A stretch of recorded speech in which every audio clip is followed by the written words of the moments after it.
What's up, everybody? Welcome back to the channel. Today's video is going to be a follow-up on my other Warzone benchmark videos. I'm going to be adding a 13900K with the 4090 with both the same DDR4 kit that I used for my 12900K testing, as well as a new DDR5 kit and DDR5 motherboard, obviously with the 13900K as well. Results are pretty interesting, so I hope you guys enjoy the video. As always, if you like the content, be sure to drop a subscription. Like the video, comment on the video if you have anything to say. But let's jump into it, and we will talk about the new 13900K benchmark results. All right, so I'm going to quickly run through the different PCs and different tests that I did here. First of all, the in-game settings were all identical between all these tests. I never changed a single in-game setting, made sure everything was as consistent as possible. I was on the same NVIDIA driver for all of these. These were all with identical ASUS TUF OC 4090s. Everything was consistent between the tests. I ran the exact same pattern, so it was usually like a 30-second path that I would run. I did 3 different spots on Caldera, 1 spot on Fortune's Keep, and 1 spot on Rebirth Island, just to see how these different things affected different locations and different maps. I think the averages across all these will be a pretty good analog for what Warzone 2 and DMZ are going to actually perform like. It's going to be a little bit different just because it's an updated engine, but because it's just an updated engine, it's not a brand new engine. I think the test results will be very similar to what I found in Warzone. We'll have to wait and see to make sure. But going into these different systems, so I tested 5950X on Windows 10. Obviously, that was with DDR4. 5950X on Windows 11, also DDR4. Those were 2x16 kits, 3600 megahertz, and CL14, so very fast 32 gig dual rank kits. 12900K Windows 11 was with a DDR4 kit that was 4000 CL15 2x8, so that was not dual rank. A little bit slower RAM there, so that's part of the reason why the 12900K didn't perform so well on a lot of these tests. And then 7950X, this was with the new 6000 CL32 38 DDR5 dual rank 2x16, so that's the RAM I used for that. And then the 13900K DDR4 Windows 11, so this is the same RAM I used for the 12900K test. Both on Windows 11, everything was the same, NVIDIA drivers the same, everything. And then everything's stock as well in all these tests, so I didn't overclock anything. This is literally just plug it in and go. Besides the RAM, obviously I turned on XMP or Expo for the AMD systems, but no overclock on the CPU or GPU. I just like baseline because most people are not going to overclock these, so I feel like it's more important to talk about that for the vast majority of players. And then 13900K with DDR5, this is 6400 2x16 CL32 39. I'm saying 2 different cast latencies because it's the first latency and the second latency are both important. They're all important, but just talking about the first and the second gives you a better idea of how these perform. So we've got a lot of different interesting tests here. Let's actually go through these now and talk about the results. Okay, so from my last videos, if you haven't seen my other videos, all this stuff's going to be on here, but I'm mostly just going to talk about the new tests that I added to this. So that's going to be the 13900K with DDR4 2x8 and the 13900K DDR5 2x16 6400 CL32. So we've got the slower RAM, same RAM I used in the 12900K benchmark as in this first DDR4 13900K benchmark. Same motherboard and everything too. And then I also upgraded to DDR5 and a new motherboard for some tests as well. So right off the bat, you see that the max of the 13900K DDR4 was dramatically higher on Capital, at Capital on Caldera, so than the 12900K. So just straight up, the 13900K has much higher base clocks than the 12900K did, so even though it has slower RAM, dramatically outperforming on max, average, 1% lows, and 0.1% lows than the 12900K. There's been a lot of stuff out there about how you can actually overclock the 12900K to get very close to the 13900K. Again, I don't think most people overclock. I think that's like maybe 5% of people that buy 13900Ks are actually going to overclock them, and same for 12900K. It's a very small portion. Even though it's an enthusiast component, very few people actually are probably overclocking. So that's why we're looking at base values. So right off the bat, you can see that the 13900K just destroyed the 12900K even with the slower RAM.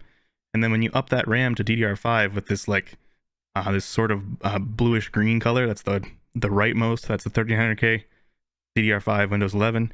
That basically gets another 15% uplift from the DDR4 version. So that's pretty much across the board. The one exception would be like 1% lows and 0.1% lows.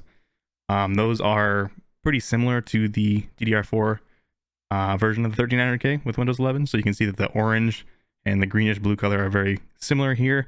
So it performed much better in max and average, but the 1% lows, 0.1% lows were very, very similar.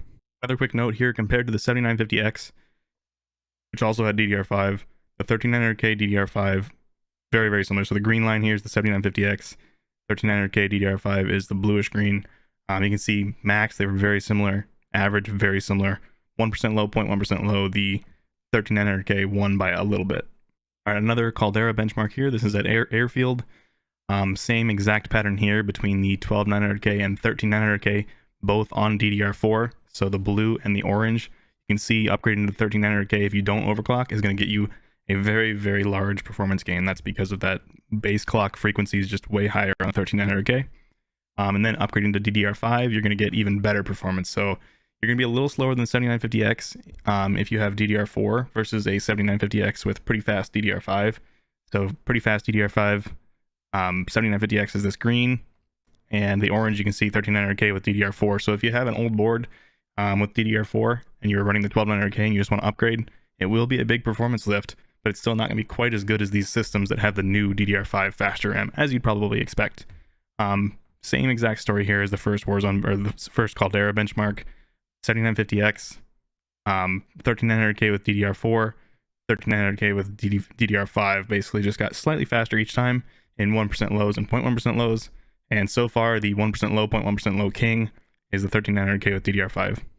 Seeing a pretty consistent trend here across all of the Caldera benchmarks. The 7950X is actually beating the 13900K in terms of max and average FPS, but losing a little bit in the 1% lows. So again, 7950X is the green, and then this blue-green is the 13900K with DDR5. You can see the max is slightly better, the average is slightly better with the 7950X, but then in 1% lows, consistently, the 13900K with DDR5 is winning by, 5% or 10%. So depends on what you're looking for. I personally think that they're both important, but I would lean towards a few extra frames in 1% low and 0.1% low, just because that means that it's more consistent. The game's going to feel more smooth. There's not as much fluctuation in the FPS that you're pushing, so I would tend to lean towards that. But obviously, average FPS is also very, very important. So onto the Fortune's Keep testing. You can see that this was a little bit different than Caldera. So all of a sudden, the 13900K now actually is winning by a little bit in max and average, on top of winning in the 1% lows and 0.1% lows. So in some cases, it will do a little bit better than the 7950X. It just depends on the map, and it always does better in 1% lows and 0.1% lows. So compared to the DDR4, again, it's going to be like a 15% uplift. So orange to this blue-green color in every single test. The faster DDR5, the 2x16 dual rank DDR5 is going to give you a pretty decent boost in performance across all the different Warzone modes. And that's something that happens in these games that have a really large player count. Anything that's really CPU intensive, you're going to find that if you have a fast GPU, having faster RAM is going to allow that GPU to do more work, and it's just going to get you a little bit higher numbers across the board. Rebirth Island, again, this is the same trend as the Fortune's Keep map. So we see that the 13900K DDR5 is actually beating the 7950X, which is this green line, in max, average, and 1% lows, 0.1% lows. So on the big map, the 7950X tended to edge out the 13900K in max and average by just a tiny, tiny bit. But then on the smaller maps, the 13900K with DDR5 is beating the 7950X across the board. So in general, I think 13900K is going to be a little bit better choice here for Warzone. All right, so final conclusion chart. This is all the tests averaged from the 3 different Caldera tests, the 1 Fortune's Keep and the 1 Rebirth Island. You can see that I accidentally moved this. You can see that right off the bat. Like I said, the average and max of the 13900K and 7950X are extremely similar. So within like literally 1 frame for max FPS, and then the 13900K with DDR5 wins by just a few frames on average FPS. But the big thing is looking at these 1% lows and 0.1% lows. The 13900K is just better. This is the same trend we saw with the 5950X versus the 12900K. So same result here. The 13900K just outperforms the 7950X in terms of 1% lows and 0.1% lows, which I think is the most important number to look at on this chart.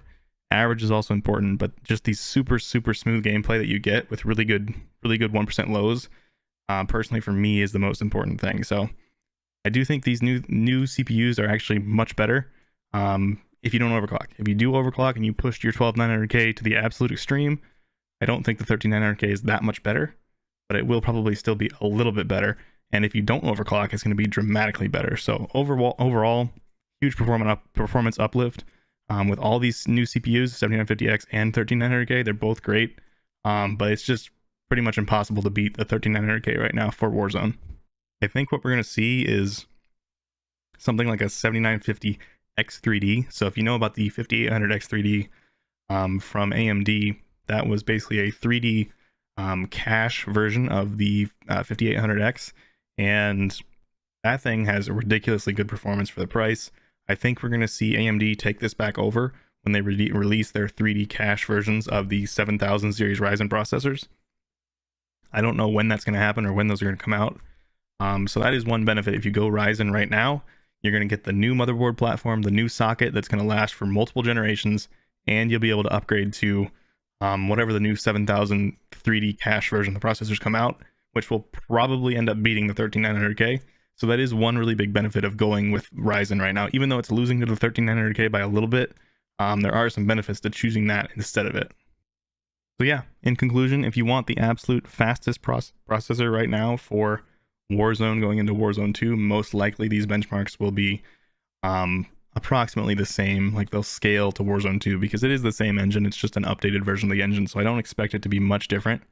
If you want the fastest thing right now, the 13900K with DDR5 is going to be your choice. But like I just mentioned, if you do go Ryzen, you have this really clear upgrade path for when they release these 3D cache versions of the 7000 series processors, which, total speculation, but it probably will beat the 13900K in Warzone, just based on how close the non-3D cache version of the 7950X did. So keep that in mind. Different upgrade paths, different options. I'm going to be using the 13900K, and I plan on basically not touching this PC or my work PC, which is the Ryzen system, for probably a year or two. We'll see if I make it that long, because I love tech and I love tweaking with things, but I just had so many problems with RAM and PCs in the last year or two that I'm just done.